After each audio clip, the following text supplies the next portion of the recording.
बघा तर लक्ष द्या, तुम्ही विटांचे जिरून जाऊन बघून आलात, त्याला सर म्हटलं टाकसाळ म्हणजे छापखाना. हो ना, नाणी मुद्रा कॉईन शिवराई घडवायची जागा. 1 रुपयाच्या नाण्यामागे आपलं भारतीय चिन्ह सत्यमेव जयते. तसं पूर्वी पाठीमागे लिहायचे श्री राजा शिवछत्रपती, तशीच आपल्या राजांची राजमुद्रा प्रतिपचंद्र लेखे व वर्ध विष्णू वंदिता शहाज सुरू शिवसाई शामुद्रा भद्राई राजते. शहाजी राजांच्या पुत्र शिवाजी राजे यांचं राज्य प्रतिपदे चंद्राच्या कलेप्रमाणे वाढत जाऊ असा राजमुद्रेचा अर्थ होता. सर आपल्यासमोर दगडी बांधकामाची 1 मजली इमारत आहे. राजांच्या काळामध्ये ती इमारत एकावर एक 5 मजली होती. सर अष्टकोनी बाल्कनी आहे. छत्रपती शिवाजी राजांची बसण्याची सज्ज गॅलरी. राजे 5व्या मजल्यावर सर बसून आजूबाजू देखरेख करायची. आणि आपल्या समोर आपण पाहताय चौकोनी आकाराचा सर खड्डा आहे, खलबत खाना, चेंबर फॉर सेक्रेट डिस्कशन. स्वराज्याचा गुप्तहेर, स्वराज्याचा तिसरा डोळा. ज्या माणसाला सर त्या काळामध्ये 18 भाषेचं ज्ञान होतं आणि बसल्या जागेवर 8 वेशांतर बदलायचे, ते गुप्तहेर खात्याचे प्रमुख बहिरूपी बहिर्जी नाईक.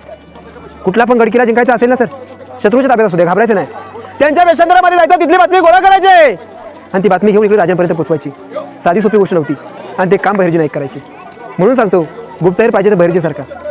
एवढे वर्ष स्वराज्याचे गुप्तहेर होते, स्वतःच्या पत्नीला कळून दिलं नव्हतं. औरंगजेबाच्या छावणीत त्याला कवाल्या बोलून त्याच्या दाढीला हात लावून इथे परत येणारा स्वराज्यातला पहिला म्हणून बहिर्जी नाईक आहे. राज्याभिषेकाच्या वेळी राजाने सर्वांना बक्षीस वाटली.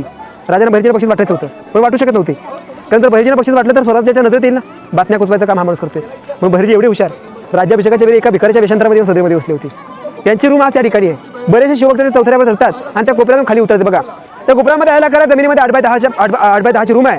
8 पायऱ्या उतरल्या, 8x10ची रूम आहे. त्या ठिकाणी जाऊन ती रूम बघायला मिळते. सर 2 मोबाईलची टॉस सुद्धा कमी पडते. एवढं भयानक काळोख आहे. अत्यंत छोटी रूम आहे, पण तिथे गेलात ना, खाली किती जोराने बोला, वरती ऐकायला येत नाही.